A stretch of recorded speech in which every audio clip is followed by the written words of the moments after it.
So we're here with Matt Westfall, and Matt, you have, and correct me if I'm wrong, you have championships in midgets, modifieds, late models, sprint cars. Am I missing anything? Modified midgets, go-karts. Go-karts? Yeah. Is that what you started in? Did you start in go-karts? Okay. Where was that at? Willowdale Raceway. Okay. Willowdale High. It was a little high bank 10th mile, about like Eldora. Yeah. It was a cool little track. Well, how did you get into racing? Are you second generation, third generation racer? Well, my grandfather had, my grandpa Trost had sprint cars or he had actually the old modifieds, and they ran like Lima, Eldora, and everywhere back in the day. He didn't race himself, he just owned the cars. And then my Uncle Doug, my mom's brother, he got his own, or he bought a sprint car, and he had sprint cars for a few years. And then like Roger Rager, Hewitt, Hodden Shield, a lot of guys drove for him back in the day when they'd always hop seats back and forth. Yeah. And that was pretty cool. And I grew up around it, you know. And then when I think right when I was born, Dad got into go-kart racing. So then when I turned 6, I started racing go-karts. I've been doing it ever since. That's awesome. Well, it's something that I think a lot of people don't realize. If you look back in the history of your racing, you were about 50% pavement and 50% dirt. Yeah, when I first started. Yeah. My first year in a midget, we ran the Neymar series in '98, and they ran a lot of pavement in Michigan. And I run Winchester, IRP. I ran everywhere. I was going to ask you about that. I heard you ran a midget at Winchester. What's that like? Scary. It's better at night because you can't see what you're on the outside of the wall.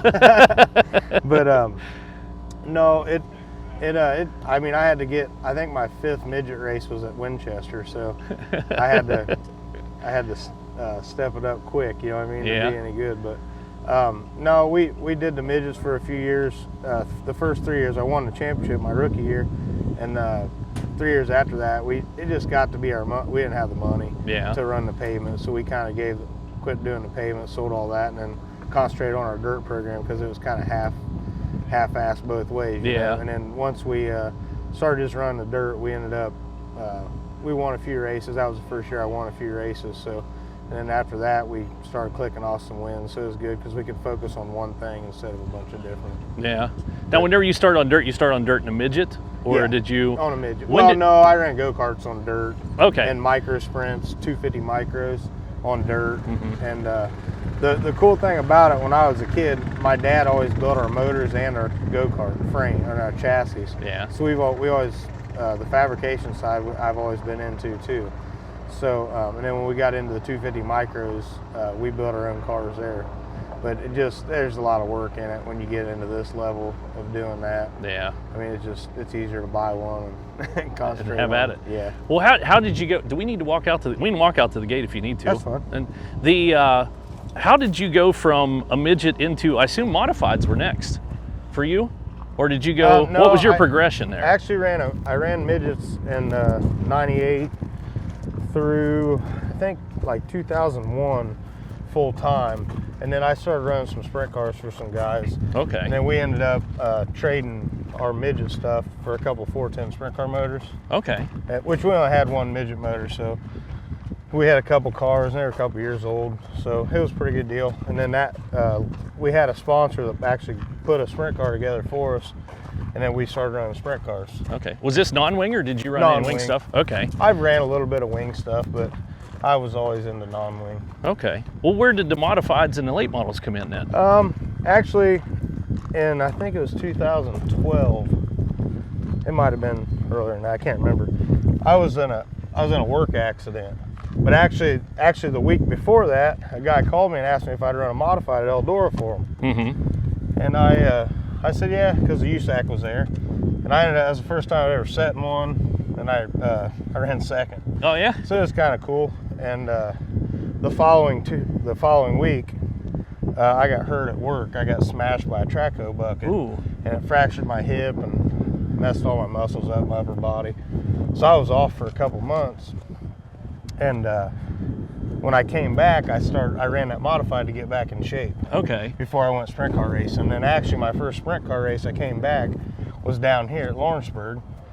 And I wasn't really ready yet because like I said, it strained all my muscles. And I would get Well, how long was that recovery? I mean, before you got back in the car? like 2 months. Okay. Wow. Yeah, so it took me a little bit, and then once I got running that modified a little bit, I didn't run it much that year. And then another guy called me, and I started running for a St. Henry nightclub up there by Eldora. And then I got hooked up with Best Performance, and I ran modifieds I raced for them for like 4 years, and then in fifth with the modified, and then in 15 I ran the full late model year of late model racing, and then after that we split ways and I come back sprint car racing. So you only ran late models 1 year? Yeah. And won a championship? Yeah. 2 championships. 2 championships. What was the other? I know Eldora, but what was the other? They had a little Southern Ohio Speed Week where they ran Atomic, Hilltop, Brush Creek, places like that. Yeah. It's like a little traveling series. They ran once every 2 weeks. They run 2 nights. It's kind of like a little Speed Week deal. But it was like in a month. And we won that point championship too, so that was kind of cool. Wow, that's awesome. Well, then came back into the sprint cars. I know you have, what championships do you have in sprint cars? I know you have with the Boss Series. Yeah, I got a couple with Boss. I've won a couple of Waynesfield championships. I had a championship won down here, but I decided to go to the 4 Crown instead of the last race here. So that kind of, but I mean, at that time we was more worried about, I like racing Eldora, so it wasn't really a big thing. Well, this is something I know when I come to the pits, your crew always seems to be, to me, always seems to be in a good mood. Oh, you have a good time. We do it to have fun. If we ain't having fun, why do it? Yeah. You know? I mean, we're here to win, but after the races, win or lose, we're gonna drink beer and have fun. So that's all that matters. Well, let's talk about your Silver Crown program, because it has come to life recently. Yeah, a few years ago, I've been driving for Ray Marshall for last, I think, 5 or 6 years. And we wasn't doing anything, and my dad's always had a dream of having a Silver Crown car. And when Josh Moffitt, their team, Roger Williams and them, they got rid of their car, and we ended up buying it. And it took us a year or so to put it together, get some money together, get a motor. And I'm gonna swap the other side here. It turned out it turned out to be a great car. We've been fast with it and had a good time. That's awesome. And then this year I'm going to drive for Malcolm Lovelace, the 81 car. Okay. I'm going to do the whole deal this year, so I can run the pavement and everything. It's been like 20 years since I've run pavement. So. Well, I have a feeling you'll be all right. Yeah. It's like I always said. It's however good the car's set up. I mean, I think anybody can drive them. It's just you gotta have the setup. I'm gonna say no on that. I mean, as a driver. That's awesome. Well, thank you so much for your time. We appreciate it. No problem, bud. It's always good to see you. Good luck this season. All right, thank you. Appreciate it. Yeah.